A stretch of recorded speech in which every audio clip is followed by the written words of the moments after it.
কিন্তু কিছু কিছু মানুষ আছেন চেয়ারে বসিয়েই কোমরটা টন টন করে। দাঁড়িয়ে থাকতে আপত্তি নেই, কিন্তু বসলে ক্ষতি। তারা উঠে চলে যান। লোকে ভাবে মিটিং এর জায়গাটা খালি, কিন্তু যত লোক আজকে মিটিং এ এসছেন, এই মিটিং দেখে মনে হয় না যে আমরা এখানে বারবার হারি। তাহলে কি প্রমাণ হয়? যারা আমাদের মিটিং এ আসেন, মিছিলে আসেন, যারা আমাদের কথা শোনেন, তারা আমাদের কথাগুলো এক কান দিয়ে ঢুকিয়ে আরেক কান দিয়ে বের করে দেন, এবং ভোট দিতে গিয়ে তারা জোড়া ফুলে ভোট না দিয়ে পদ্ম ফুলে ভোট দেন। তার জন্য আমরা হারি। 9টা আসনে জেতার এটা একটা চ্যালেঞ্জ। কুচবিহার জেলায় এখন পর্যন্ত কোন দল এককভাবে 9টা আসনে জয়ী হয়নি। আমাদের কাছে একটা সুযোগ এসেছিল 2016 সালে। 9টার মধ্যে আমরা 8টা আসনে জিতেছিলাম, পরাজিত হয়েছিলাম এই আসনটায়। 8টায় জিতলাম, এটাই হারলাম। বিশ্লেষণ করা উচিত যে কেন এই আসনে হারলাম, কিসের দোষে হারলাম, কার দোষে হারলাম, কারা নেতৃত্ব দিতেন, তারা সঠিকভাবে নেতৃত্ব দিতে পারতেন কিনা, তারা মানুষের কাছে পৌঁছাতে পারতেন কিনা, সব বিবেচনা করে 2026-এর পথ চলা ঠিক করতে হবে এবং আমাদের নয় করতে হবে। এটাই আমাদের শপথ। সেই শপথে কুচবিহার উত্তরের মা বোনেরা, ভাই বন্ধুগণ, আপনারা থাকবেন কি থাকবেন না? আছেন কি নেই বলুন? সবাইকে থাকতে হবে। আমাদের সাংসদ জগদীশ বর্মা বসুনিয়া তার বক্তব্য বলছিলেন 11 সালে ফরওয়ার্ড ব্লকের প্রার্থী এখানে জয়ী হয়। 16 সালেও 8টা আসনে আমরা জয়ী হই, এই আসনে ফরওয়ার্ড ব্লকের প্রার্থী জয়ী হয়। নিপাট ভদ্রলোক, ফরওয়ার্ড ব্লকের যিনি প্রার্থী এখানে জয়ী হয়েছিলেন, প্রাক্তন মাস্টারমশাই, ভদ্রলোক, কোন সাথে বাঁচে নেই, কারোর সাথে ঝগড়াঝাটি নেই, বিধানসভাতেও কথা বলতো না, চুপ করে বসে থাকতো, নিজের এলাকার উন্নয়নের কথা ভাবতো না। ওর মূল যে কাজটা ছিল সেই কাজটা হচ্ছে প্রত্যেক সপ্তাহে ব্যাগ নিয়ে, সে ব্যাগটা ওর না, দীপক সরকারের বাড়ির কারো ব্যাগ নিয়ে কলকাতায় যাওয়া, তাকে কলকাতায় পৌঁছে দেওয়া, আর তাকে কলকাতার থেকে নিয়ে আসা। এই কাজটা ছিল আমাদের ফরওয়ার্ড ব্লকের যিনি এমএলএ ছিলেন তার। তিনি মানুষের কথা ভাবতেন না, এলাকার মানুষের কথা ভাবতেন না, দীপক সরকারের বাড়ির কিভাবে সেবা করবেন সেই কাজটা 10 বছর ধরে করে গেছে।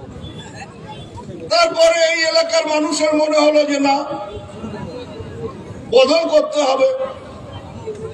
তারা বদল করলেন। জগদীশ বলছিল, আমি বলছি 21 সাল থেকে আজকে 25 সাল, এই সময়কালের মধ্যে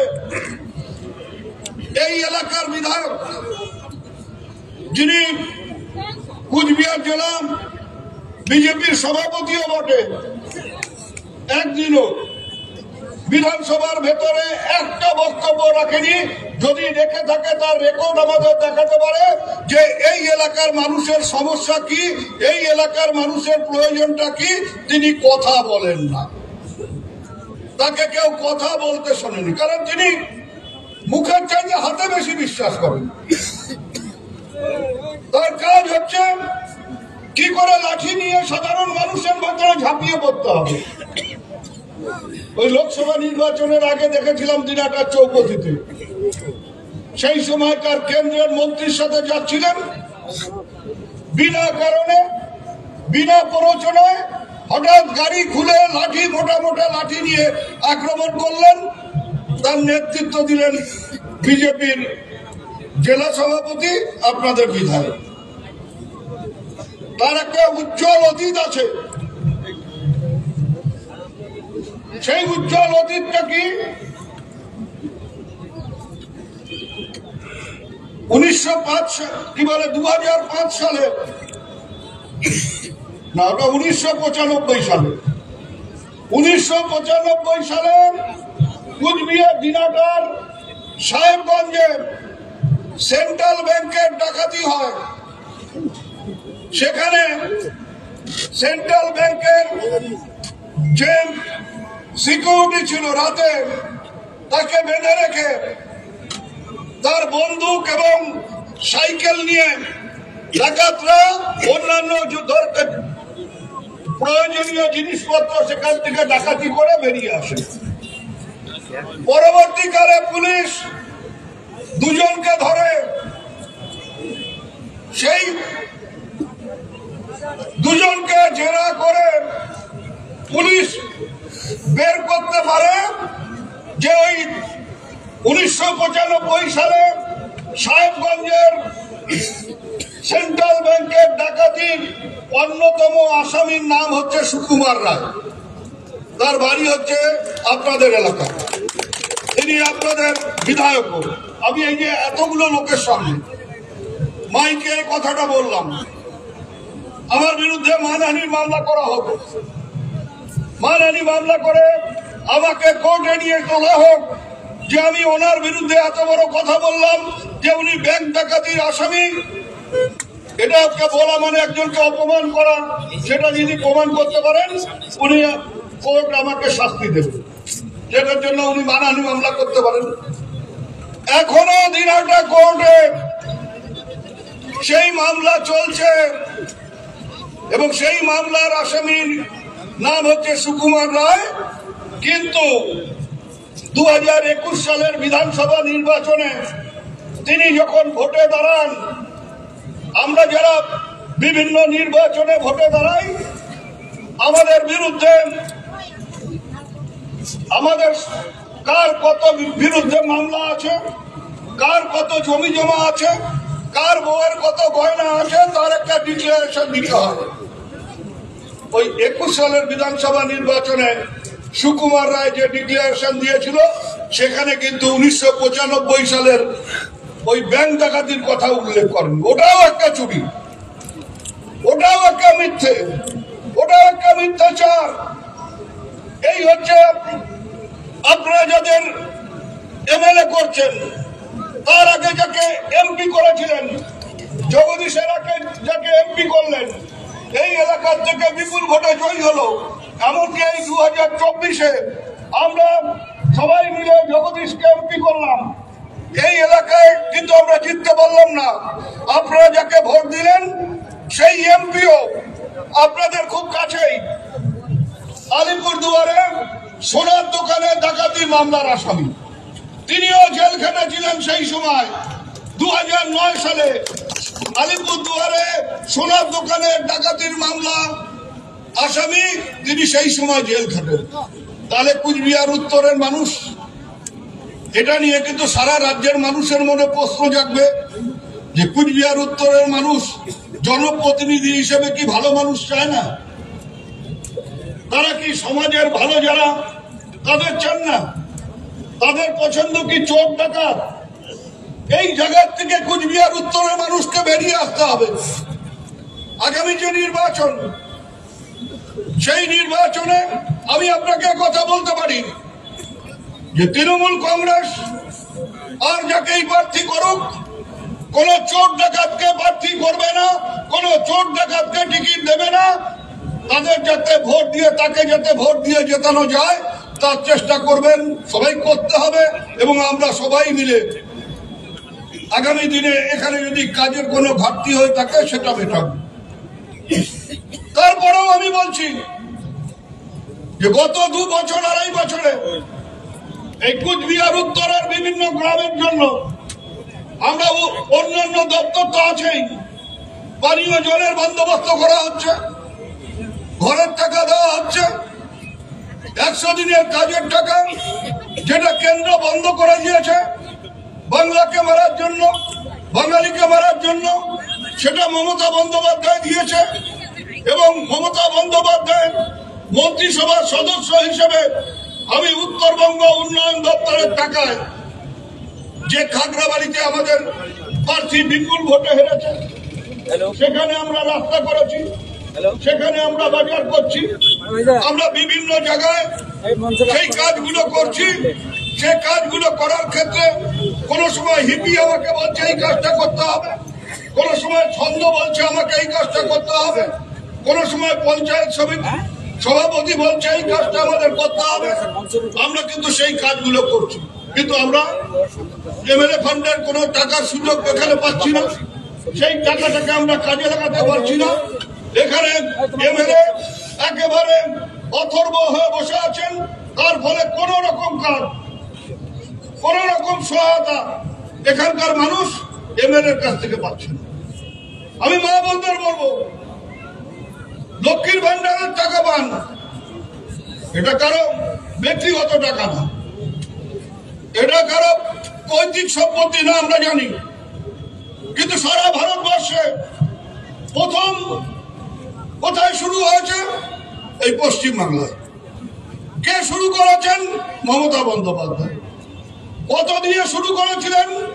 500 টাকা। এখন কত পাচ্ছেন? 1000 টাকা। 1000 টাকাটা 1200 টাকা পাবে হয়েছে, 500 টাকা 1000 টাকা হয়েছে। আমি মন্ত্রী হিসেবে নয়, আমি কোন নেতা হিসেবে নয়, আমি একজন সাধারণ তৃণমূল কংগ্রেসের কর্মী হিসেবে যতদূর মমতা বন্দ্যোপাধ্যায়কে চিনি, যতদূর মমতা বন্দ্যোপাধ্যায়কে জানি, আমি আপনাদের গ্যারান্টি দিয়ে কথা বলতে পারি যে আগামী 1 বছর 26 সালে, হয়তো খুব বেশি হলে 26 সালের ভোট পর্যন্ত মমতা বন্দ্যোপাধ্যায় 4র্থবার মুখ্যমন্ত্রী হবেন। ওই 500 যেটা 1000 হয়েছে, যেটা 1000 থেকে 1200 হয়েছে, সেটা বেশি দিন লাগবে না। ওই 1000টা 1500 হবে, 1200টা 2000 হবে, আপনাদের জন্য হবে। মায়েদের আঁচলে যাতে টাকা যায়, গ্রামের মানুষের কাছে যাতে নগদ টাকা যায়, যত নগদের ব্যবহার বাড়বে তত আমাদের গ্রামীণ অর্থনীতি বাড়বে। মায়ের আঁচলের টাকা মায়ের আঁচলে থাকে না, মায়ের আঁচলের টাকা পানের দোকানে যায়, মায়ের আঁচলের টাকা চায়ের দোকানে যায়, মায়ের আঁচলের টাকা সবজির দোকানে যায়, ওই টাকা বাজারে ঘোরে, তার ফলে বাজার শক্তিশালী হয়। কিন্তু আবার অন্য দিকটাও আছে। এই যে আমার মা বোনেরা, এত মা বোন, আমি তো হাত গুনতে পারি না, আমি তো আঙুল দিয়ে দেখিয়ে বলতে পারবো না যে এই মা তৃণমূলকে ভোট দিয়েছেন আর ওই মা বিজেপিকে ভোট দিয়েছেন। কিন্তু এখানে অনেকে আছেন বিজেপিকে ভোট দিয়েছিলেন, এখন হয়তো উপলব্ধি করেছেন, আমাদের মিটিংয়ে এসছেন। তিনি কি করলেন? 2024-এর 19শে এপ্রিল আমাদের লোকসভা ভোট হলো। তার আগে মাননীয় মুখ্যমন্ত্রী ঘোষণা করেছিলেন 500 টাকা 1000 টাকা হবে, 1000 টাকা 1200 টাকা হবে। 19শে এপ্রিল ভোট, 5ই এপ্রিল মা বোনেদের অ্যাকাউন্টে 500 টাকা 1000 টাকা ঢুকলো, 1000 টাকা 1200 টাকা ঢুকলো। 19শে এপ্রিল আমার মা বোনেরা ভোট দিতে গেলেন। যে মা বোন আগে পায়ে হেঁটে ভোট কেন্দ্রে গিয়ে ভোট দিয়েছেন, তিনি ভাবলেন আমার 500 টাকা 1000 টাকা হয়েছে, 1000 টাকা 1200 টাকা হয়েছে, কেন হাঁটিয়ে ভোট দিতে যাই, আমি টোটো করিয়ে ভোট দিতে যাব, আমি অটো করিয়ে ভোট দিতে যাব। তিনি টোটো করে ভোট দিতে গেলেন, অটো করে ভোট দিতে গেলেন, কিন্তু ভোটটা গিয়ে জোড়া ফুলে না দিয়ে পদ্ম ফুলে দিল। অর্থাৎ যায় তোমার টাকা দিয়ে টোটো চড়ার পয়সা দিল, যার পয়সা পকেটে আচলক নিয়ে তোমরা টোটো করিয়ে ভোট দিতে গেলেন, তার ভোট না দিয়ে তোমরা এমন জায়গায় ভোট দিলে যে তোমার ভোটটা নষ্ট হল। তাই যদি ভালো কিছু চান নিজের জন্য, নিজের পরিবারের জন্য, নিজের সন্তানের জন্য, নিজের নাতি নাতনির জন্য, তাহলে মমতা বন্দ্যোপাধ্যায়ের হাতকে শক্তিশালী করুন। আমরা কাদের ভোট দিই আমাদের ভাবতে হবে। এরা মানুষে মানুষে ভেদাভেদ সৃষ্টি করে। এই আমার সামনে এই এত মুসলিম মা বোন আছেন, তার পাশেই হিন্দু মা বোনেরা আছেন। এই মুসলিম মা সামনে আছে, তার পেছনেই তিলক কাটা হিন্দু মা বসিয়ে আছেন। কোন সমস্যা আছে? ওই মুসলিম মায়ের পাশে বসার জন্য তোমার হিন্দুত্ব কি নষ্ট হচ্ছে? হয় না। এখানে হিন্দু ভাই আছেন, তার পাশে মুসলমান ভাই আছেন, কারো সমস্যা নাই।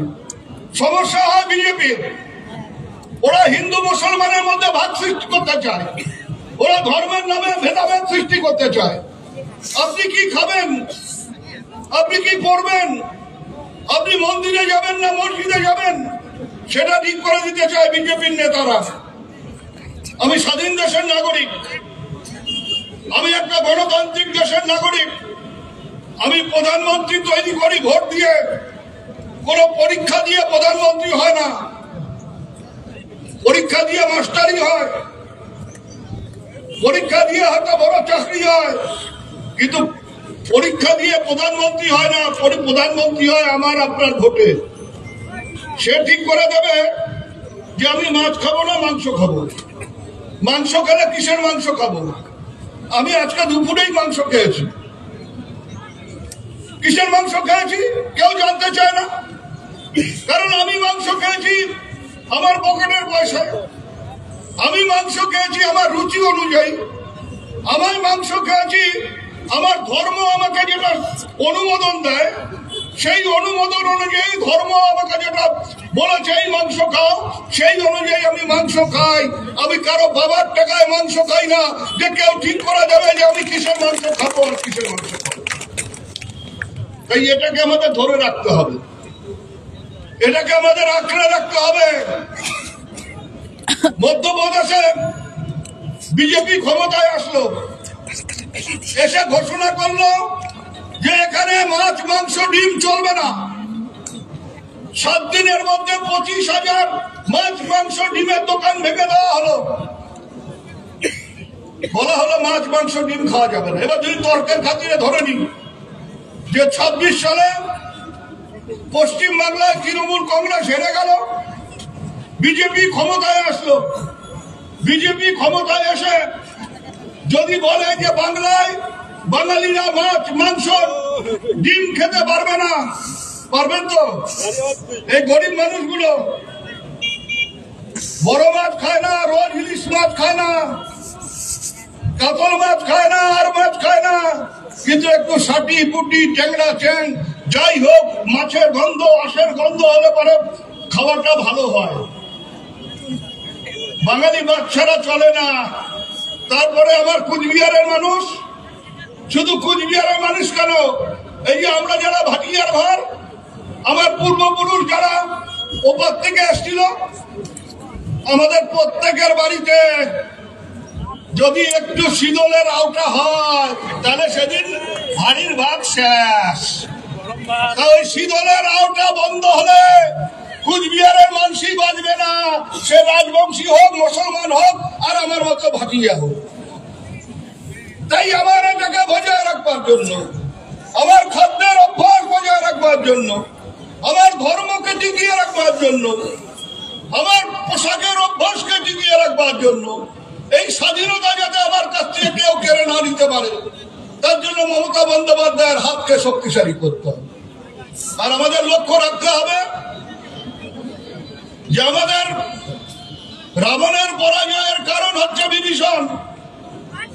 বিভীষণ না থাকলে হয়তো রাবণ হারতো না, রাবণ এত সহজে পরাজিত হতো না। আমাদের মধ্যেও কিছু বিভীষণ আছেন যারা ওই ভোটের সময় প্রাচীনের উপর বসে থাকেন, এদিক ওদিক দেখতে থাকেন, কোন দিকে হাওয়া সেই দিকে যাবেন। এই বিভীষণদেরও চিহ্নিত করে তারা যাতে ওই লঙ্কা পুরীকে শেষ করতে না পারে, তারা যাতে লঙ্কাকে, সোনার লঙ্কাকে সরকার করে দিতে না পারে, সেই দিকেও প্রত্যেকটা তৃণমূল কংগ্রেসের কর্মী নেতাকে লক্ষ্য রেখে ঐক্যবদ্ধভাবে আগামী দিনে বুথে বুথে পার্টিকে সংগঠিত করে এই শপথটাই নিতে হবে যে আগামী 26 সালের নির্বাচনে